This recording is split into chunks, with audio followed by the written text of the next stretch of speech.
Hi friends, welcome back to my channel. So I had previously showed how to braid number 3. Now we are going to be making number 4. So I'll be braiding it next to number 3, but because of the slant that is in front of number 4, I will just section off this portion of hair and add it to the rest of the braid.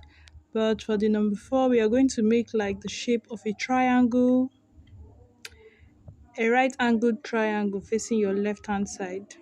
So the right angle is on the right, not the normal way you would braid a sorry, not the normal way you would write a 90 degrees triangle, right?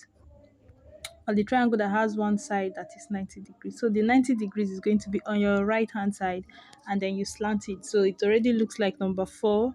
Then after that, I'll go ahead and make the extensions after number 4. So at the base, it extends to the right a little, and then from the top it extends to the right, to the past the line down below. So you're going to see all that. Sorry if I am confusing you, but I am starting off making the shape of the triangle. Once it is perfect, this triangle is going to be the size of your number 4, so make it accordingly. So now we are going to add those extensions, make a slash in between the triangle and just braid it. This is so easy and yet so confusing.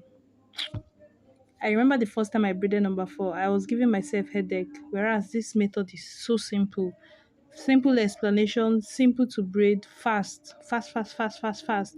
The first time I braided it, I was wondering what to do with the hair in the middle. You don't have to confuse yourself. Just make a line sharing the middle hair into two, then add it to the left and the right hand side, and that's all. Your number 4 is going to come out cute, cute, cute. You can thank me by leaving the like button, by clicking on the like button and not skipping the ad so that I can make money from the video. Enjoy. Thank you.